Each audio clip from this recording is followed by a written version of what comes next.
Hello students, इस video में मैं कुछ हॉट्स प्रॉब्लम्स को सॉल्यूशन करने जा रहा हूं, जो कम्बिनेशन ऑफ कैपेसिटर्स पर बेस्ड है तथा यह CBSE 12 बोर्ड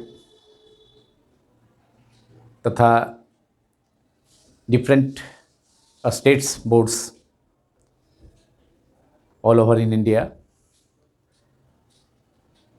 के स्टूडेंट्स के लिए काफ़ी उपयोगी है तथा वैसे स्टूडेंट्स के लिए भी हेल्पफुल है जो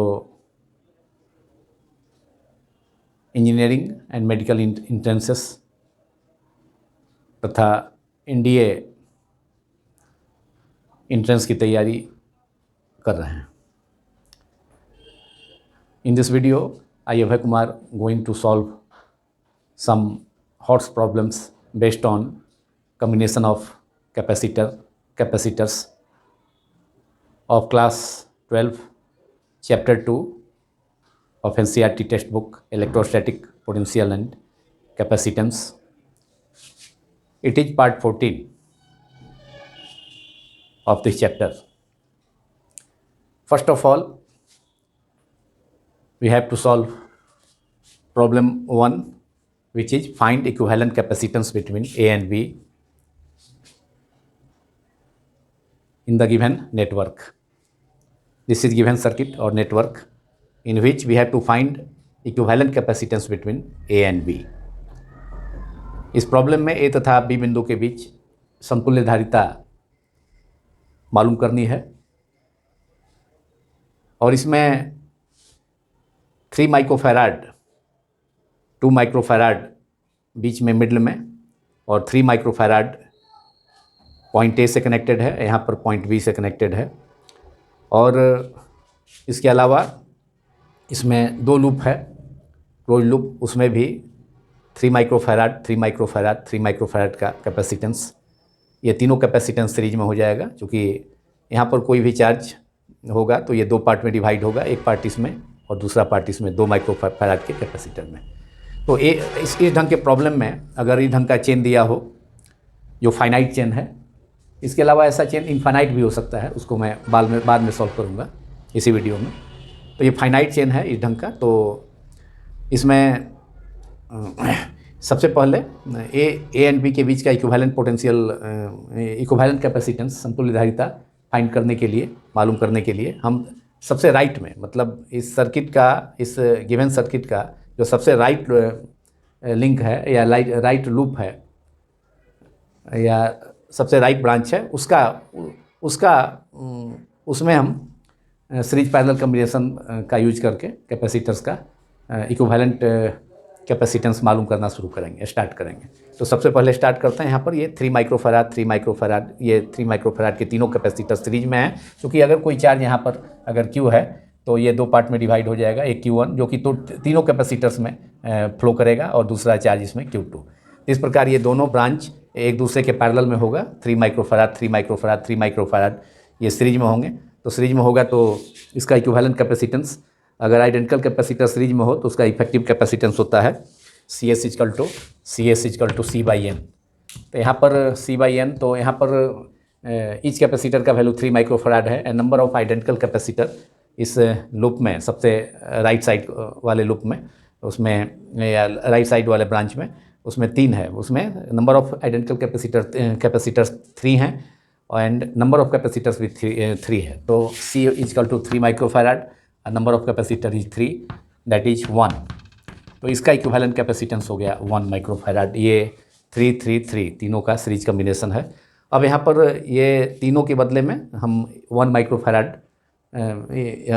माइक्रोफैराड कैपेसिटेंस का कैपेसिटर यूज कर सकते हैं। अब ये 1 माइक्रोफैराड एंड 2 माइक्रोफैराड, ये 2 अलग अलग ब्रांच में है। तो यहाँ पर चार्ज का डिवीजन होगा इस ब्रांच में, एक पार्ट चार्ज Q का Q1 और इसमें Q2।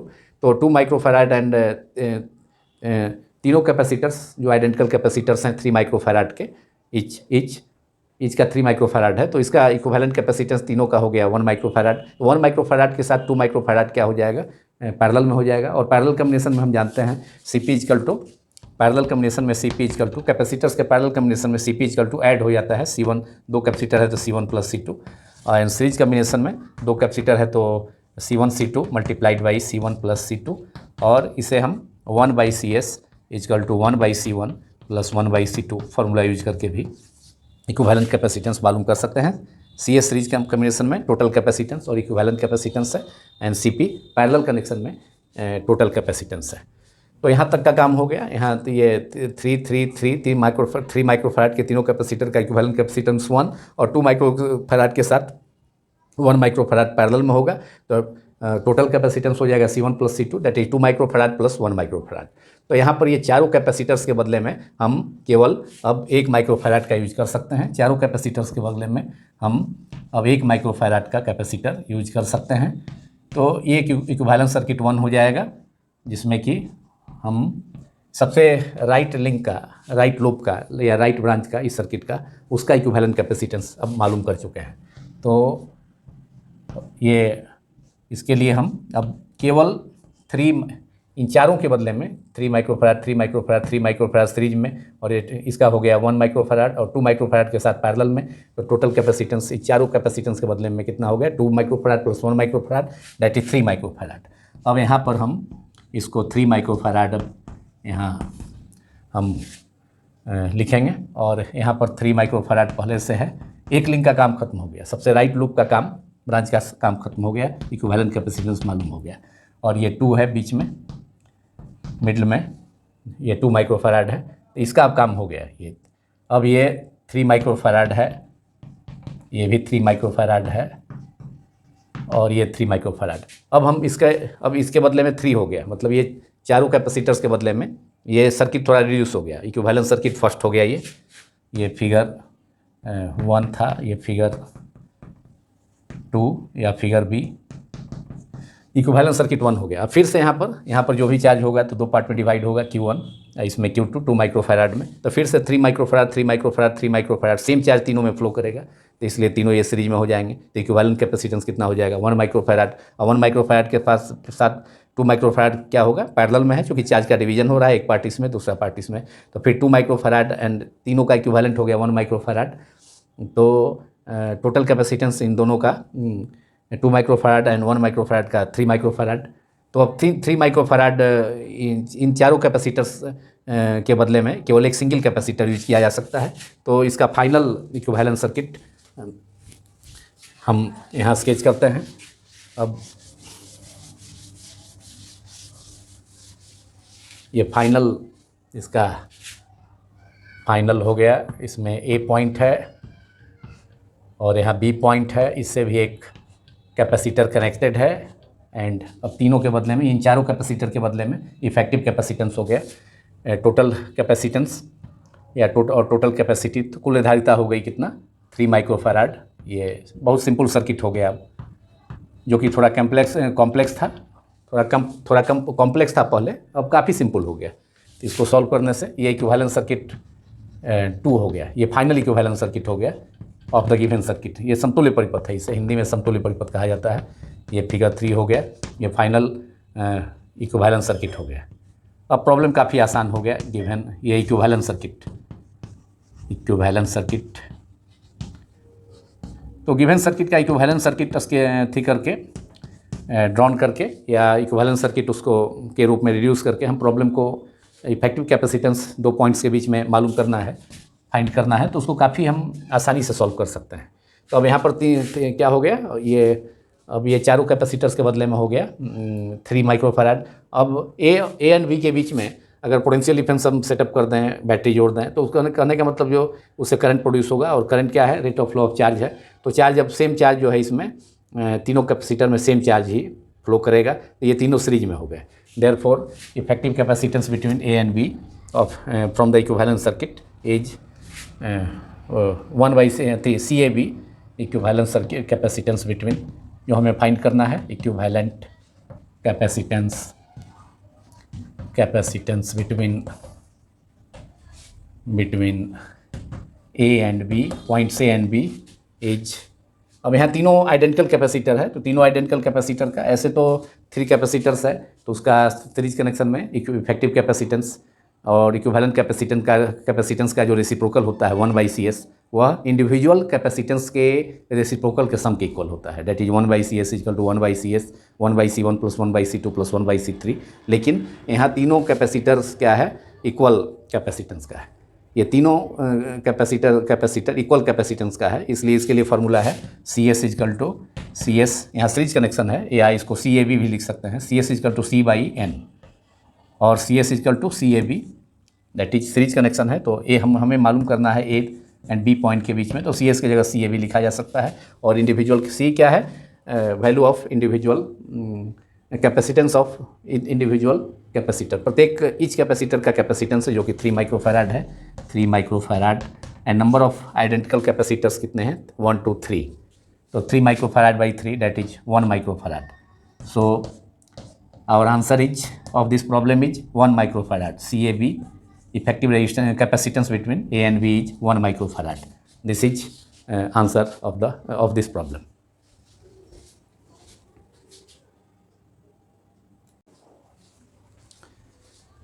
Now problem 2, which is an infinite ladder. The given circuit is an infinite ladder.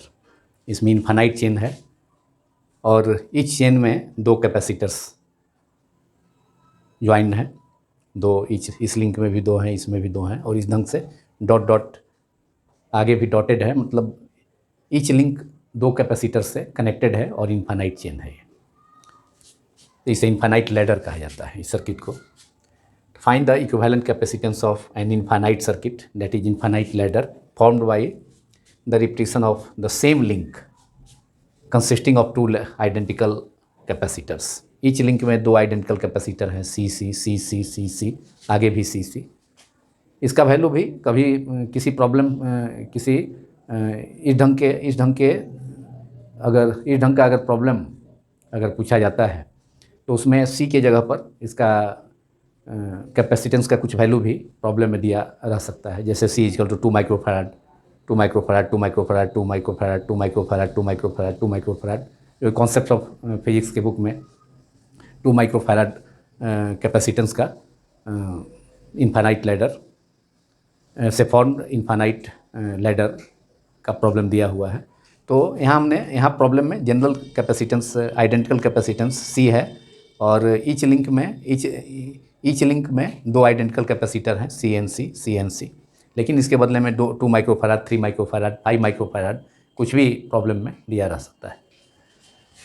तो अब यहाँ इस इन्फानाइट लैडर का कैपेसिटेंस मालूम करना है, effective capacitance A and B points के बीच में। तो इसके लिए अब इन्फानाइट लैडर से अगर एक चेन को हटा भी दिया जाए जिसमें कि 2 कैपेसिटर हैं, सपोज करते हैं कि इस लिंक को सबसे जो लेफ़्ट साइड में जो चेन है जिसके क्रॉस टोटल पोटेंशियल मालूम करना है, तो इसको हम यहाँ से कट कर लेते हैं, अलग से सेपरेट अगर कर लें इस पॉइंट से, तो ऊपर भी जो रिमेनिंग लिंक्स हैं इन्फानाइट लैडर का, तो उसके टोटल कैपेसिटेंस पर कोई इफेक्ट नहीं पड़ेगा।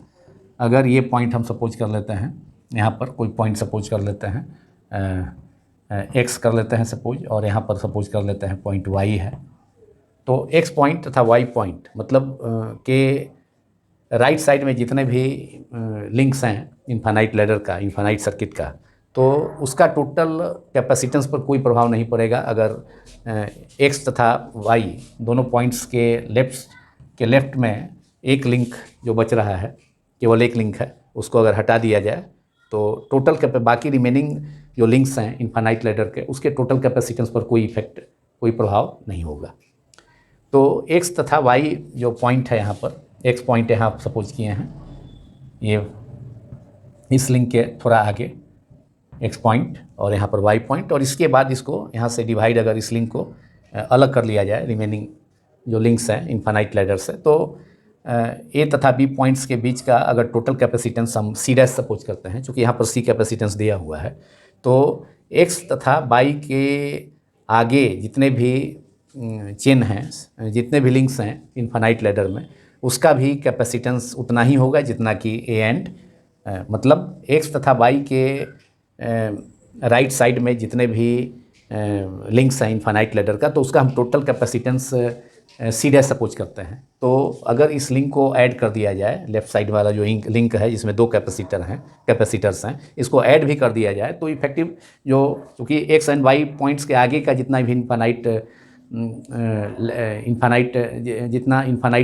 लिंक्स हैं, इनफाइनाइट लैडर में जितने भी लिंक्स हैं, सबका टोटल कैपेसिटेंस हम effective capacitance C dash suppose अगर करते हैं तो एक लिंक इसमें ऐड भी हो जाएगा। अभी तो हम इसको सपोज करते हैं सेपरेट कर दिया जाए, तो एक लिंक ऐड भी हो जाएगा, तो एक्स एंड वाई पॉइंट्स के आगे जितने भी लिंक्स हैं इनफाइनाइट लैडर का, उसका कैपेसिटेंस सी डैश होगा। तो ए तथा एक लिंक ऐड कर देने पर भी ए तथा बी पॉइंट्स के बीच का भी टोटल कैपेसिटेंस उतना ही होगा, मतलब सी डैश ही होगा।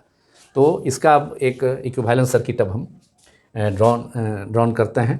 तो इसके लिए अब एक चेन हम रखते हैं केवल ए एंड बाई बी से कनेक्टेड जो टू कैपेसिटर्स है एक चेन में। तो इसको हम सर्किट में, ये हो गया बी पॉइंट से कोई कैपेसिटर कनेक्टेड नहीं है नीचे वाला आर्म में, इसमें निचले आर्म में, लेकिन यहाँ कैपेसिटर का कैपेसिटेंस सी है, इसका भी कैपेसिटेंस कितना है, सी है। अब इसके आगे का जो टोटल कैपेसिटेंस होगा, यहाँ एक्स एंड वाई पॉइंट है जहाँ से कि हम सभी लिंक को यहाँ से सेपरेट किए हैं।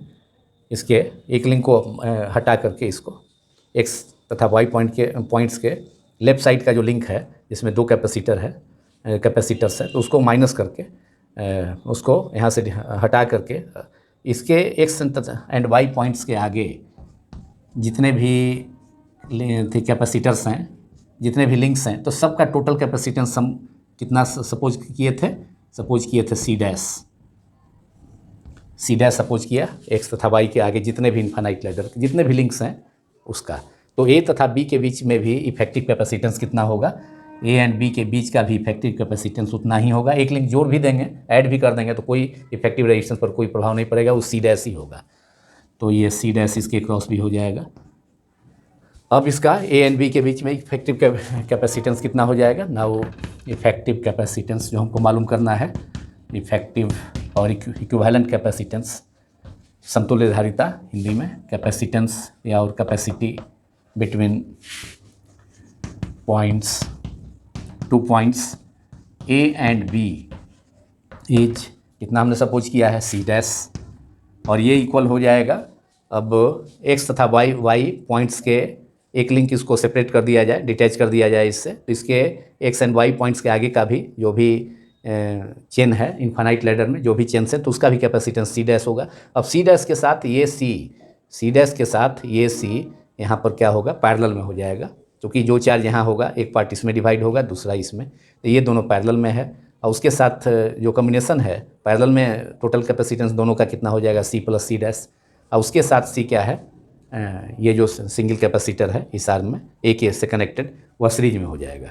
तो उस सिचुएशन में C dash equal to C, इन दोनों का पहले काम कर लेते हैं, C dash into C dash और सी पैरेलल में है तो इसका ऐड हो जाएगा, दोनों का टोटल कैपेसिटेंस हो जाएगा सी प्लस सी डैश, और सी प्लस सी डैश के साथ ये सी अब क्या है, पैरेलल में है, तो हम क्या करेंगे, C plus C dash parallel, ये सी तथा सी डैश पैरेलल में है तो इसका टोटल कैपेसिटेंस हो गया C plus C dash, C1 plus C2 parallel connection में। और सीरीज कनेक्शन में क्या होता है, C1 C2 का, अगर दो कैपेसिटर्स है C1 C2 कैपेसिटेंस का वैल्यू है तो उसका effective capacitance 1/CS equal to 1/C1 plus 1/C2 और CS equal to C1 C2 upon C1 plus C2। तो यहाँ पर C1 के जगह कितना है, C है, तो यहाँ हम क्या ऐड करेंगे, इतना हम क्या लिखेंगे इसमें, डायरेक्ट इसका वैल्यू हम लिख रहे हैं, ए एंड बी के बीच इफेक्टिव कैपेसिटेंस सी डैश हुआ, और यहाँ सर्किट से जो इफेक्टिव कैपेसिटेंस हुआ C plus C and C dash का सी प्लस सी डैश, और उसके साथ सी ये जो है सीरीज में हो जाएगा, जो चार्ज इससे फ्लो करेगा इन दोनों के कॉम्बिनेशन से वही चार्ज फ्लो करेगा। तो उसके लिए हो जाएगा C1, तो C1 के लिए C इंटू C2 हो गया इन दोनों का effective capacity C and C dash का, दोनों पैरेलल में है, दोनों ऐड हो जाएगा C plus C dash upon, और फिर नीचे हो जाएगा C1 की जगह C है ये कैपेसिटर जिसका वैल्यू C है जो A से कनेक्टेड है, कैपेसिटी उसका C है, प्लस फिर C1 प्लस C2, तो C1 की जगह C हो गया और C2 की जगह इन दोनों का combination parallel connection effective C plus C dash यहाँ ऐड हो गया और इक्वल टू क्या हो जाएगा, A एंड B के बीच का capacitance C dash equal to circuit से ये टोटल कैपेसिटेंस ये हो गया। और अब हम C dash equal to C into C that is C square numerator में plus C dash upon C plus C 2C, यहाँ प्लस है तो 2C प्लस C डैश। अब क्रॉस मल्टीप्लिकेशन करते हैं यहाँ पर,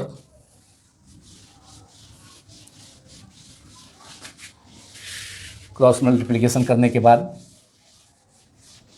इसे we can write it as C dash into 2C plus C dash, C dash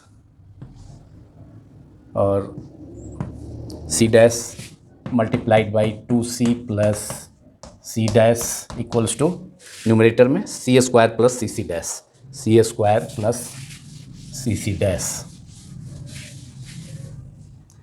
C square plus C dash. और अब इस ब्रैकेट को यहाँ हटा दिया जाए तो C dash into 2C that is 2C dash plus C dash into C dash that is C dash square.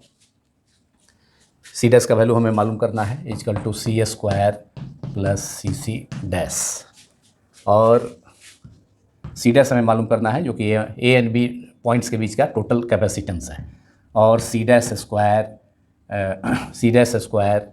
Plus 2CC dash minus CC dash, इसको इधर ले आ जाए CC डैश, तो 2CC dash minus CC dash तो केवल CC dash हो जाएगा, plus CC dash बचेगा और minus C dash square minus C square equal to 0, minus C square को भी इधर RHS से LHS में ले आए तो माइनस हो गया, CC डैश को LHS में लाए तो 2CC dash minus CC dash that is CC dash, तो C dash square plus C dash minus C square equal to 0।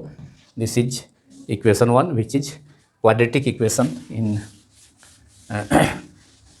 Equation in C dash. So we have to find the value of C dash, हमें C dash का value मालूम करना है, तो इसका solution, इस equation का सॉल्यूशन, क्वाड्रेटिक इक्वेशन का सॉल्यूशन x इक्वल टू, अगर x square plus B x plus c equal to 0 quadratic equation है, अलजेब्रा में हम लोग पढ़ चुके हैं, तो उसका सॉल्यूशन होता है x equal to minus B plus minus root under B square minus 4ac upon 2a। तो यहाँ पर भी सॉल्यूशन C डैश का वैल्यू हमें मालूम करना है, therefore C dash equal to minus B का मतलब है यहाँ C डैश का coefficient equal to minus C dash का coefficient x square plus B x, तो x का कोफिशिएंट वहाँ b होता है माइनस बी, तो यहाँ C डैश का coefficient minus C plus minus root under B square means C dash का coefficient C square minus 4ac, a की जगह कितना हो गया कोफिशिएंट एक्स स्क्वायर, तो a की जगह यहाँ पर कितना है 1 है, 1 इंटू C डैश स्क्वायर लिखा जा सकता है, तो that is 4ac, a is equal to 1 and c is equal to पूरा term x square plus B x plus c, तो c की जगह पूरा टर्म है C स्क्वायर, तो ये C स्क्वायर हो गया C square upon b square minus 4ac, तो b की जगह हो गया b का C डैश का कोफिशिएंट हो गया c, तो b square minus 4 a is equal to 1 and c is equal to यहाँ last term minus C square, c is equal to यहाँ प्लस है लेकिन यहाँ पर माइनस है इसलिए minus C square upon 2a, तो 2 इंटू 1, और यहाँ हो गया ये minus C plus minus root under C square, और ये minus minus plus 4C square, 4 into 1 into C square, minus minus plus हो गया 4C स्क्वायर अपॉन 2 और C dash equals to minus C। अब यहाँ पर कैपेसिटेंस का वैल्यू में हम केवल प्लस साइन एक्सेप्टेड होगा, माइनस साइन कैपेसिटेंस किसी कैपेसिटर का कैपेसिटेंस नेगेटिव नहीं हो सकता है, इसलिए बीच में जो माइनस साइन है इसको हम ये एक्सेप्ट नहीं होगा, इसको हम लेफ्ट करेंगे, तो इसे हम छोड़ देंगे, तो केवल प्लस साइन यूज करेंगे, तो minus C plus root under 4C square plus 5C square, तो root under 5C square that is C root 5 upon 2। अब यहाँ से C कॉमन हम ले लेते हैं, तो C कॉमन ले लिया, तो यहाँ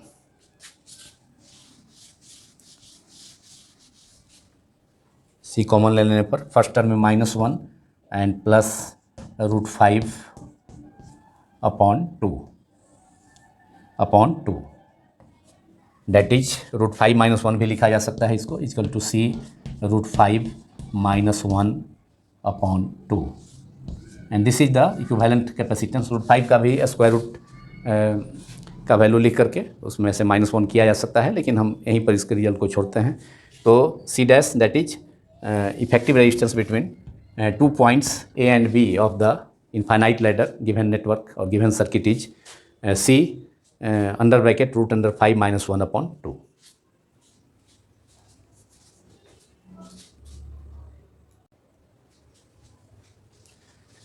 Now problem 3, 4 capacitors C1, C2, C3 and C4 whose values are given 2 microfarad, 3 μF, 5 μF and 10 μF respectively are connected as shown in figure. Calculate the effective capacitance between the points A and B. तो यहाँ पर 4 capacitors connected है जो circuit के अनुसार। तो इसमें A तथा B पॉइंट्स के बीच में इफेक्टिव कैपेसिटेंस या टोटल कैपेसिटेंस समतुल्य धारिता A तथा B के बीच मालूम करनी है, फाइंड करनी है। यहाँ C1 और C2 कैपेसिटर बाईपास किया हुआ है एक वायर से, और फिर C2 और C3 भी बाईपास किया हुआ है। तो अगर यहाँ पर हम पॉइंट सपोज कर लेते हैं स्मॉल a मान लें, तो ये पॉइंट भी सेम पोटेंशियल पर होगा, ये पॉइंट भी a ही होगा, और ये पॉइंट, ये दोनों कैपेसिटर C2 और C3 बाईपास किया हुआ है एक वायर से, तो ये दोनों कैपेसिटर्स भी, ये दोनों पॉइंट्स भी सेम पोटेंशियल पर होगा। तो इस पॉइंट को अगर सपोज किया जाए B, तो यह भी सेम पोटेंशियल पर, ये पॉइंट भी सेम पोटेंशियल पर होगा, तो वो पॉइंट भी हम B ही होगा। इस प्रकार हम देख रहे हैं कि तीनों कैपेसिटर C1, C2, C3 एक दूसरे के पैरेलल में कनेक्टेड है। चूँकि पोटेंशियल कॉमन होता है, पोटेंशियल डिफरेंस कॉमन होता है पैरेलल कनेक्शन में, और इन तीनों के कम्बिनेशन, पैरेलल कनेक्शन के कम्बिनेशन में C4 जो है सीरीज में होगा। तो इसको, इस सर्किट को रीअरेंज हम कर लेते हैं इन तीनों कैपेसिटर C1, C2 और C3 का, जो कि पैरेलल कनेक्शन है। तो यहाँ पर पॉइंट हम यहाँ पॉइंट A लेंगे जो कि प्रॉब्लम में दिया है, और ये कैपेसिटर बीच वाले को, C2 को हम बीच में लगा देते हैं, और C1 वाले को इसके ऊपर, और फिर C3 है उसको, C1 वाले को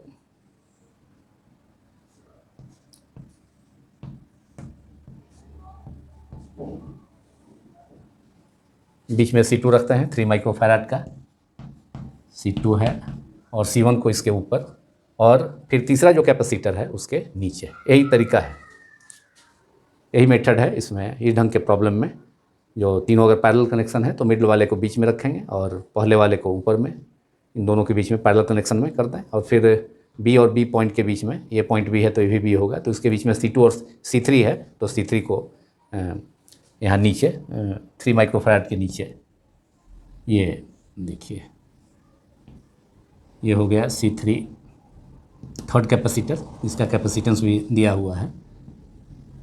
ये तीनों का पैरेलल कनेक्शन हो गया, और ये फर्स्ट वाले का वैल्यू है, C1 का वैल्यू 2 माइक्रोफैराड, यहाँ C1 है 2 माइक्रोफैराड, ये C1 है जिसका वैल्यू दिया है, ये C2 है, और नीचे C3, और C3 का वैल्यू 5 माइक्रोफैराड, 5 μF।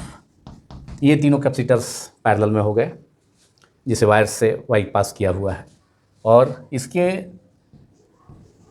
अब इन तीनों का पैरेलल कनेक्शन, ये जो रिमेनिंग कैपेसिटर C4 है जिसका वैल्यू 10 माइक्रोफैराड दिया हुआ है, तो इन तीनों का पैरेलल कनेक्शन इसके साथ सीरीज कनेक्शन में हो जाएगा। तो इसको अकेला अलग सेपरेट सीरीज में, इन तीनों के पैरेलल कनेक्शन का सीरीज में इसको हम ऐड कर दिए, C4 जिसका वैल्यू है 10 माइक्रोफैराड। अब काफ़ी इस सर्किट को रीअरेंज कर दिए इस ढंग से, तो काफ़ी अब आसान हो गया इसको इस सर्किट को सॉल्व करना। मतलब इस सर्किट को की हेल्प से A एंड B पॉइंट्स के बीच में इफेक्टिव कैपेसिटेंस और इक्विवेलेंट कैपेसिटेंस, समतुल्य प्रतिरोध, समतुल्य धारिता, कैपेसिटेंस का हिंदी धारिता होता है, तो वो मालूम करना आसान हो गया। तो अब रीअरेंज सर्किट से हम effective capacitance between A and B मालूम आसानी से कर लेंगे। Effective capacitance between points A and B, और इसका इक्विवेलेंट सर्किट भी हम स्केच कर सकते हैं। ये 3 microfarad 3 microfarad 2 microfarad C1 C2 equal to 3 mu F and C3 equal to 5 mu F का तीनों कैपेसिटर पैरेलल में है। तो पैरेलल कनेक्शन में हम जानते हैं CP equal to total capacitance और इफेक्टिव कैपेसिटेंस और net capacitance CP equal to C1 plus C2 plus C3। तो इन तीनों के बदले में कितना हो जाएगा 2 + 3 + 5 दैट इज 5 + 3 8 + 2 10 हो गया।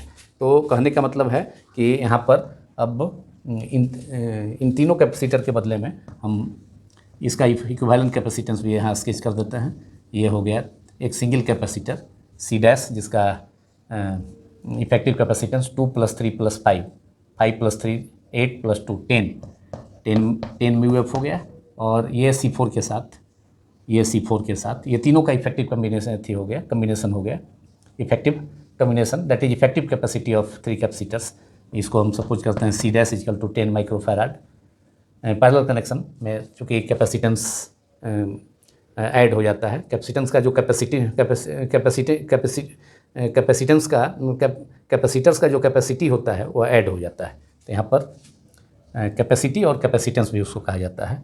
तो ऐड हो गया 3 + 2 + 5 दैट इज 10 माइक्रोफैराड और फिर C4 के साथ ही है सीरीज में हो गया। तो यहाँ पर पॉइंट भी है। ये इक्विवेलेंट सर्किट हो गया। फाइनल सर्किट बहुत आसान हो गया। इक्विवेलेंट सर्किट फिगर 3 है। इक्विवेलेंट सर्किट और ये C4 है 10 माइक्रोफैराड का। अब दोनों सीरीज में हो गया। तो अब सीरीज कनेक्शन में हम जानते हैं ए एंड बी के बीच में क्या हो गया। From the equivalent circuit we have 10 microfarad and 10 microfarad capacitors are connected joined in series, क्योंकि सेम चार्ज इसमें फ्लो करेगा। इस कैपेसिटर के कंडेंसिंग प्लेट को फर्स्ट C डैश जो 10 माइक्रोफैराड है, इन तीनों का इफेक्टिव कैपेसिटेंस है पैरेलल कनेक्शन का। तो उसका कंडेंसिंग प्लेट जो C4 कैपेसिटर है 10 माइक्रोफैराड का, उसके कलेक्टर प्लेट से कनेक्टेड है। तो इस प्रकार जो कनेक्शन होता है सेम चार्ज जो चार्ज इस पर होगा वही चार्ज इस पर होगा। तो इस पर चार्ज Q होगा तो इस पर भी Q होगा सीरीज कनेक्शन में।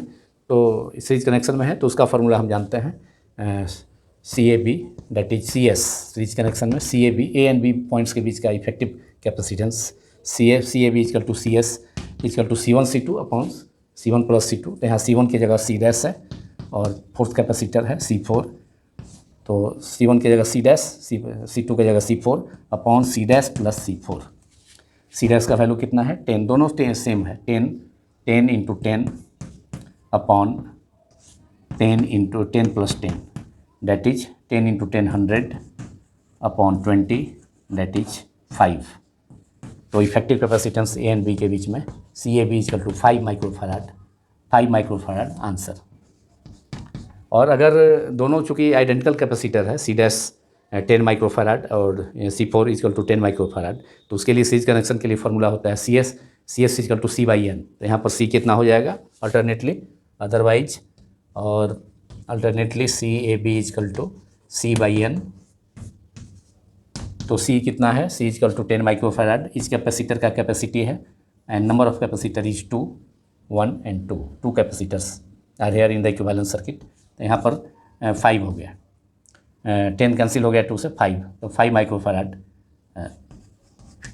तो इस फार्मूला से भी ये ट्रिक फार्मूला है, ये वेरी शॉर्टकट फार्मूला, उससे आसानी से निकल गया। और ये याद नहीं तो फिर C1 C2 upon 1/C CS equal to 1/C1 plus 1/C2 और C1 C2 CS equal to C1 C2 multiplied by C1 plus C2। तो उससे जो वैल्यू आया और इस शॉर्टकट फार्मूला से भी ट्रिक फार्मूला से भी वही आया आइडेंटिकल कैपेसिटर के लिए CS इक्वल टू C/N। तो n नंबर ऑफ कैपेसिटर्स है आइडेंटिकल कैपेसिटर, जो कि यहाँ पर नंबर ऑफ आइडेंटिकल कैपेसिटर 2 है एंड इच कैपेसिटर का कैपेसिटी 10 माइक्रोफैराड है। तो C की जगह 10 और N की जगह 2 that is 5 microfarad answer.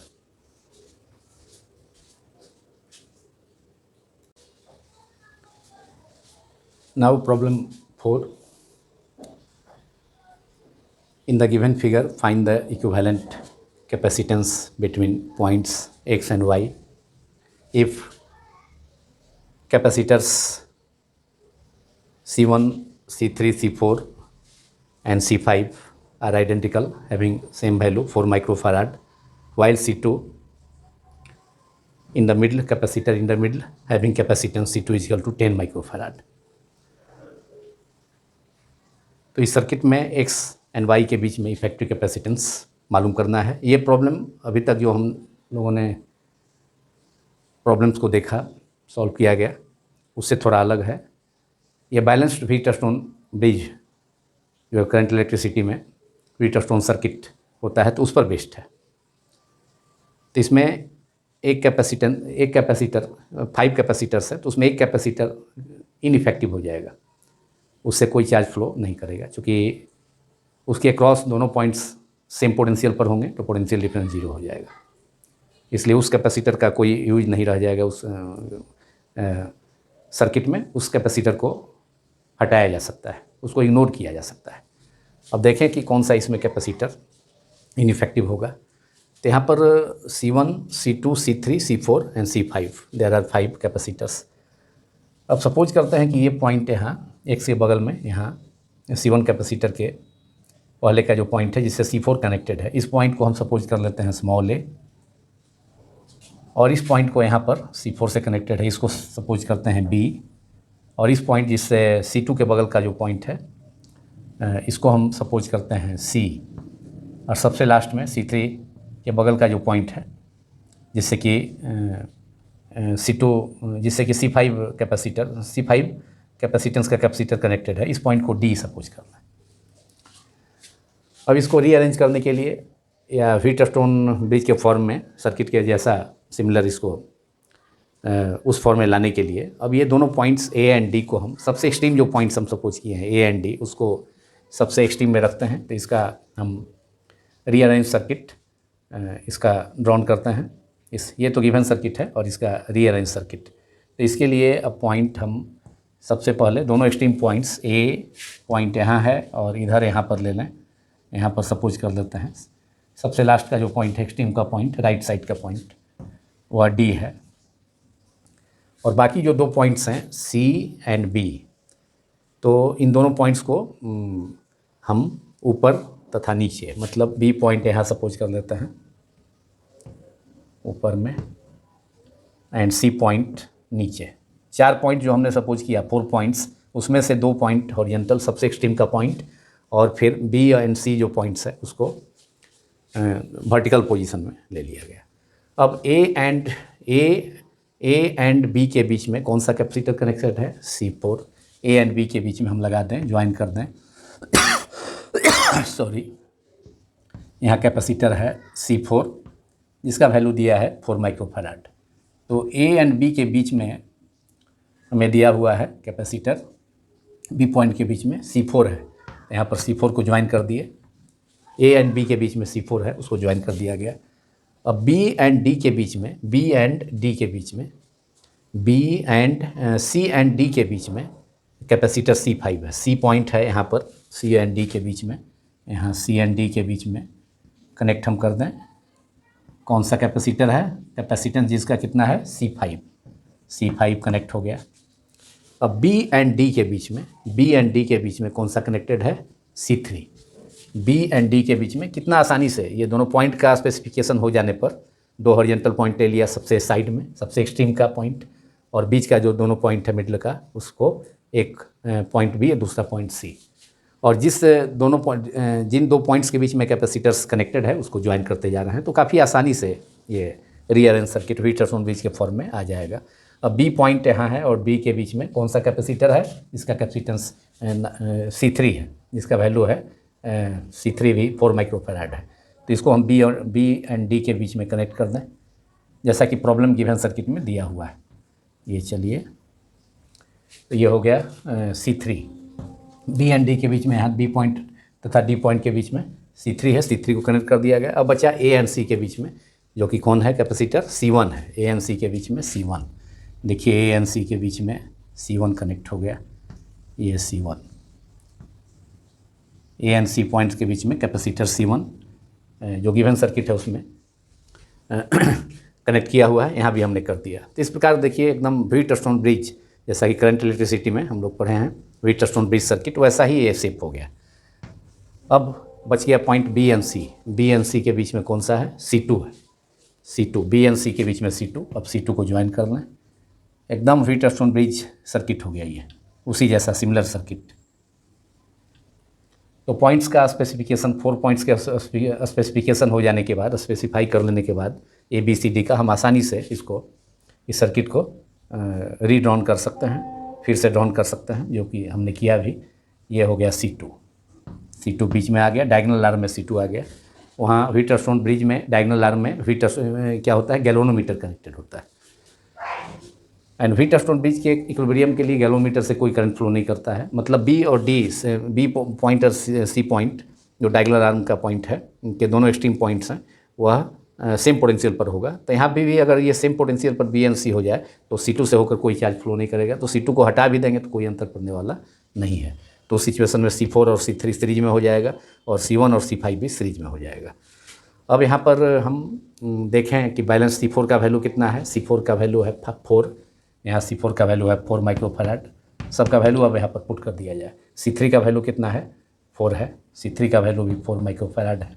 C2 का वैल्यू कितना है, C2 का वैल्यू अलग है, 10 माइक्रोफैराड है, जो डायगोनल आर्म में कैपेसिटर लगा हुआ है उसका। C1 का वैल्यू भी है 4 माइक्रोफैराड। देखिए यहाँ C1 का वैल्यू भी 4 माइक्रोफैराड, यहाँ पर हम इसका वैल्यू को पुट कर दिया जाए। और C5 का वैल्यू भी उतना ही है, 4 माइक्रोफैराड, ये भी 4 माइक्रोफैराड है।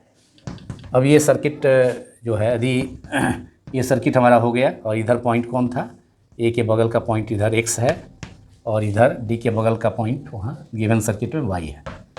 रीअरेंज सर्किट हो गया ये, जो कि व्हीटस्टोन ब्रिज सर्किट हो गया। ये फिगर 2 है, ये फिगर 1 है, given circuit. Figure 1 given circuit है,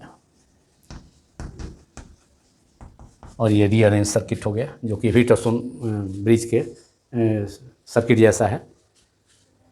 अब देखा जाए कि बैलेंस व्हीटस्टोन ब्रिज है या नहीं, तो उसका कंडीशन होता है बैलेंस व्हीटस्टोन ब्रिज में। करंट इलेक्ट्रिसिटी चैप्टर में हम लोग पढ़ते हैं, तो उसमें 4 रेजिस्टेंसेस होता है। तो उसका कंडीशन होता है कोई 2 रेजिस्टेंस, एक साइड के 2 रेजिस्टेंस का, या एक आर्म में 2 रेजिस्टेंस है उसका रेशियो, और दूसरे आर्म में 2 रेजिस्टेंस है उसके रेशियो की इक्वल होना चाहिए। यहाँ पर देखा जाए C4/C3 और C3/C4 equal to C1/C5, C4/C3 equal to C1/C5, 4/4, ये भी C1 और C5 भी 4 है। तो दोनों का रेशियो सेम आ रहा है।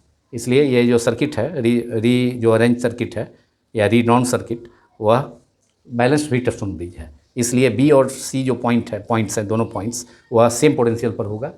इसलिए इन दोनों पॉइंट के बीच में पोटेंशियल डिफरेंस 0 हो जाएगा। तो पोटेंशियल डिफरेंस किसके प्रोपोर्शनल होता है, चार्ज के। Q वेरीज H V और Q इक्वल टू C भी। तो इसलिए पोटेंशियल डिफरेंस 0 है, तो कोई चार्ज भी फ्लो इससे नहीं करेगा। तो इसको हटा भी देंगे तो कोई अंतर पड़ने वाला नहीं है। तो इसका इक्विवेलेंट सर्किट भी हम बना सकते हैं। तो उस सिचुएशन में ये हट जाएगा, ये दोनों सीरीज में हो जाएगा, 4 और 4। तो एक और सर्किट हम, ये रीअरेंज सर्किट हो गया, रीअरेंज सर्किट। अब आसानी से ये प्रॉब्लम सॉल्व हो जाएगा, रीअरेंज सर्किट। और इसका इक्विवेलेंट, अब ये बैलेंस्ड व्हीटस्टोन ब्रिज है। The given circuit is because C4/C3 equal to C1/C5, या C4/C1 एक साइड का कैपेसिटेंस का रेशियो दूसरे साइड के कैपेसिटेंस के रेशियो के इक्वल होना चाहिए। तो C4/C3 equal to C1/C5, 4/4 equal to 4/4। So the given circuit, the rearrange circuit is a balanced Wheatstone bridge. This circuit, rearrange circuit is, this circuit is a balanced Wheatstone bridge. Balanced Wheatstone bridge क्यों है? क्योंकि यहाँ C4/C3 equal to C1/C4 C5 और C4/C1 equal to C3/C5 दोनों का ratio, capacitance का ratio equal है। That is C4/C3 equal to C1/C5 और ये 4/4 हो गया, that is 1। So B and C points दोनों जो है, B and C are at same potential. So potential difference between 2 points B and C is 0. So no charge will flow through the resistor, the capacitor C2 of 10 microfarad. इसको अब हटा सकते हैं equivalent circuit में, अब इसका कोई role नहीं है। तो फर्स्ट जो गिवन सर्किट है उसके जगह पर अब हम इक्विवेलेंट सर्किट इसका स्केच करते हैं। तो अब ये इसको हटा देंगे, C2 को हटा देंगे, क्योंकि बैलेंस्ड हीटरस्टोन ब्रिज हो गया तो B1C सेम पोटेंशियल पर है, पोटेंशियल डिफरेंस 0 है, कोई चार्ज इससे फ्लो नहीं करेगा। तो जो चार्ज होगा यहाँ एक्स एंड वाई के बीच में पोटेंशियल डिफरेंस सेटअप करने पर जो चार्ज इससे फ्लो करेगा, दो पार्ट में चार्ज का डिवीजन हो जाएगा, एक AB-D ब्रांच में और दूसरा AC-D ब्रांच में, और सेम चार्ज इसमें तो कोई चार्ज फ्लो नहीं करेगा, तो ये तो इसको हटा दीजिए। तो C4 और C3 दोनों 4 माइक्रोफैराड और 4 माइक्रोफैराड क्या हो जाएगा, सीरीज में हो जाएगा, और दोनों आइडेंटिकल रजिस्टर है, थी कैपेसिटर है, तो इसका इफेक्टिव कैपेसिटेंस हो जाएगा C/N, that is 4/2 number of capacitors C4 and C3, there are 2 capacitors, और आइडेंटिकल कैपेसिटर इसका वैल्यू 4 माइक्रोफैराड है, तो इफेक्टिव कैपेसिटेंस AB-D ब्रांच का हो जाएगा कितना, 2 माइक्रोफैराड। और फिर उसी ढंग से यहाँ पर C1 एंड C5 भी सीरीज में हो जाएगा, तो इन दोनों का भी effective capacitance C/N that is 4/2 2 microfarad हो जाएगा। अब फिर 2 माइक्रोफैराड और 2 माइक्रोफैराड दोनों क्या हो जाएगा, पैरेलल में। तो इफेक्टिव इक्विवेलेंट सर्किट के लिए अब एक्स एंड वाई के बीच में ये C4 और C3 दोनों का सीरीज कनेक्शन का इफेक्टिव कैपेसिटेंस हो जाएगा कितना, 2 माइक्रोफैराड। डायरेक्ट अब 2 माइक्रोफैराड हम यहाँ यूज करते हैं। 2 माइक्रोफैराड दोनों का effective C4 and C3 4 microfarad का सीरीज कनेक्शन, क्योंकि इसमें कोई अभी C2 में कोई चार्ज का डिवीजन नहीं होगा, तो कोई चार्ज नहीं जाएगा, जो चार्ज C4 में है वही चार्ज 4 माइक्रोफैराड कैपेसिटर में वही C3 में ट्रांसफ़र हो जाएगा सीधे। तो ये 2 माइक्रोफैराड हो गया इन दोनों का। और फिर नीचे में ये तो हट ही गया, अब इसका तो कोई यूज ही नहीं है, तो C2 का। और फिर C1 एंड C5 का इफेक्टिव कैपेसिटेंस, इसका भी 2 माइक्रोफैराड, इसका भी 2 माइक्रोफैराड।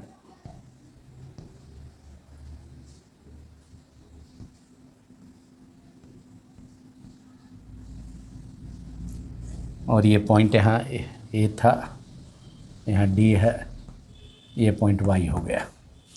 अब सर्किट काफ़ी आसान हो गया, और इसका भी वैल्यू 2 माइक्रोफैराड हो गया।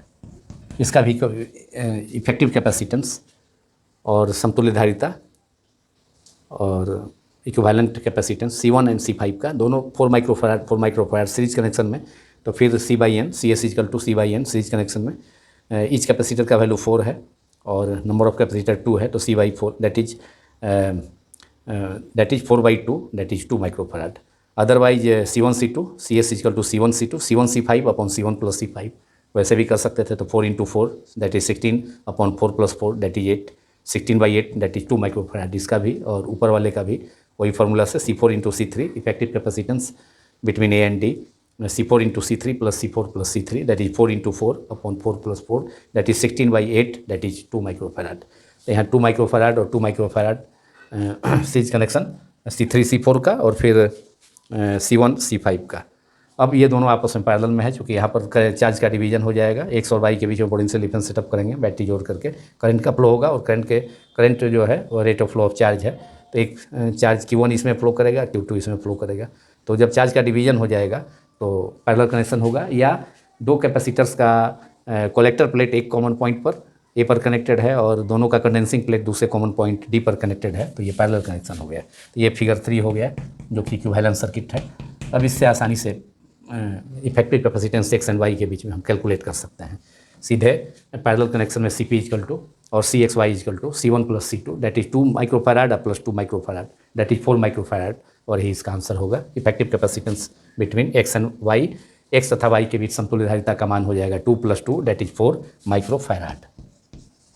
इक्विवेलेंट सर्किट हो गया ऑफ द गिवन प्रॉब्लम। तो ये प्रॉब्लम कुछ अलग था बाकी सभी प्रॉब्लम से, और इस टाइप का प्रॉब्लम भी अक्सर पूछा जाता है बोर्ड एग्जामिनेशंस में, 12 बोर्ड एग्जामिनेशंस में भी, और फिर IIT और नीट में भी, मेडिकल इंजीनियरिंग इंट्रेंसेस में भी, NDA में भी इस ढंग का प्रॉब्लम काफ़ी इंपॉर्टेंट प्रॉब्लम है इस ढंग का।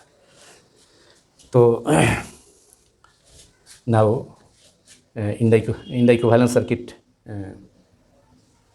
given in figure 3, drawn in figure 3, we have effective capacitance between points x and y जो कि हमें कैलकुलेट करना है।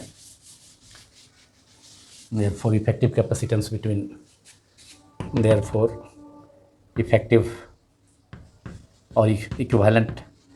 इफेक्टिव और equivalent capacitance between points x and y is parallel connection है। पैरेलल कनेक्शन में सी एक्स और y के बीच में कैपेसिटेंस को एक्सप्रेस करने के लिए कैपिटल सी इक्विवेलेंट और इफेक्टिव कैपेसिटेंस का सिंबल है। किसके बीच का पॉइंट, किसके बीच, between points x and y, और इसको हम CP भी लिख सकते हैं क्योंकि पैरेलल कनेक्शन है दोनों कैपेसिटर का। और पैरेलल कनेक्शन में दो कैपेसिटर्स हैं जिसका कैपेसिटेंस C1 C2 है, तो क्या हो जाता है इफेक्टिव कैपेसिटेंस C1 + C2। यहाँ भी वही होगा C1 + C2 that is 2 microfarad plus 2 microfarad that is 4 microfarad answer. अगर पैरेलल कनेक्शन में भी बहुत सारा कैपेसिटर है, आइडेंटिकल कैपेसिटर है, यहाँ तो दो है, तो उस सिचुएशन में इफेक्टिव कैपेसिटेंस CP = कितना हो जाता है N × C। तो यहाँ नंबर ऑफ आइडेंटिकल कैपेसिटर है जो कि 2 है, और इच कैपेसिटर का कैपेसिटेंस कितना है 2 माइक्रोफैराड ही है, तो 2 × 2 दैट इज 4 माइक्रोफैराड। उस फार्मूला से भी आइडेंटिकल कैपेसिटर के लिए इन आइडेंटिकल कैपेसिटर अगर पैरेलल कनेक्शन में है तो उसका effective capacity CP = N × C। तो यहाँ पर दो कैपेसिटर्स हैं, number of identical capacitor is 2 and capacitance of each capacitor is 2 microfarad that is 2 × 2 that is 4 microfarad. तो ऐसे भी हो गया इस फार्मूला से भी, ये ट्रिक फार्मूला, शॉर्टकट फार्मूला, और ये फार्मूला जो हम लोग C1 + C2 यूज करते हैं उससे। तो इस प्रॉब्लम का आंसर हो गया 4 microfarad that is effective capacitance between points x and y is 4 microfarad.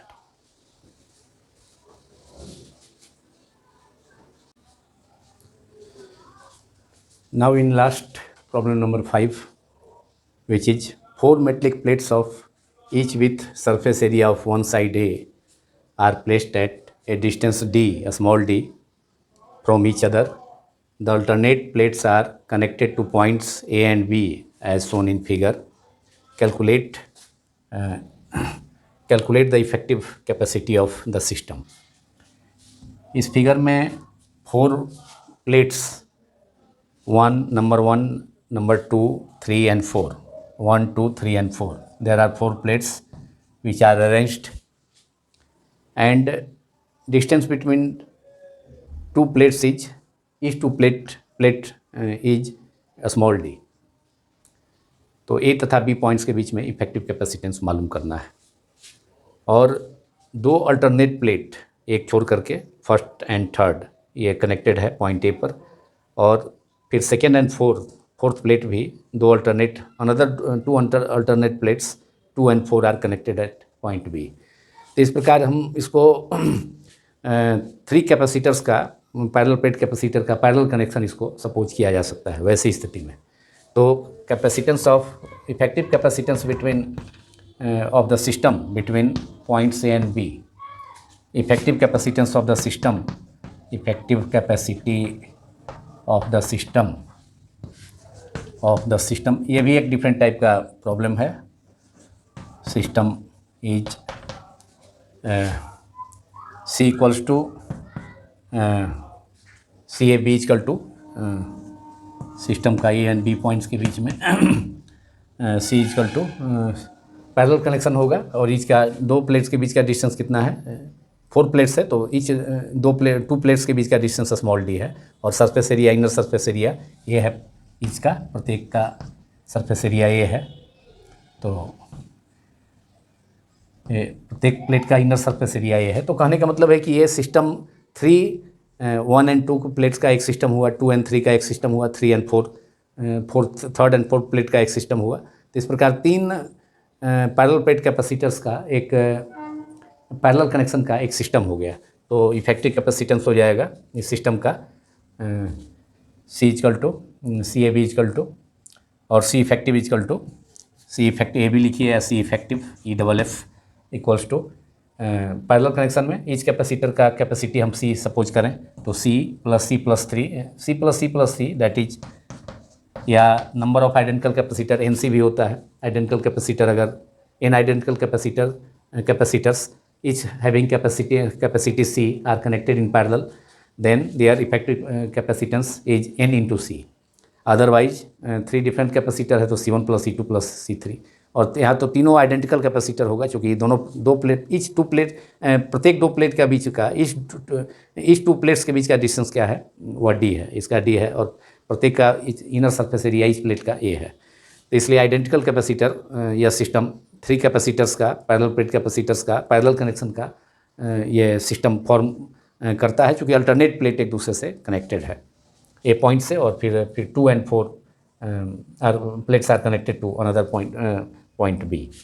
So effective capacitance of the system C effective equal to C + C + C, इसका 1 and 2 कंडक्टर से एक सिस्टम हुआ, कैपेसिटर का 2 and 3 से हुआ दूसरे का, और 3rd and 4th से ये तीसरा कैपेसिटर का फॉर्मेशन हुआ ये सिस्टम का। तो C + C इफेक्टिव कैपेसिटेंस या n into C, that is 3C। और पैरेलल प्लेट कैपेसिटर का एक्सप्रेशन होता है कैपेसिटी का epsilon naught A/D। So this is the answer. Effective capacitance of the system is constitutes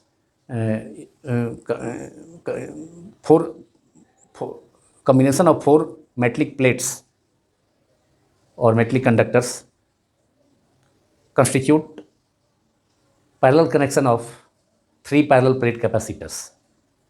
So in parallel connection of 3 capacitors, we have C effective is equal to parallel plate के ये parallel capacitors के parallel connection में total capacitance individual capacitance का C1 + C2 + C3, यहाँ identical है तो C + C + C, और n into C, n times capacity of each capacitor, that is number of capacitors constituted are 3, तो 3 into C, and capacity of each parallel plate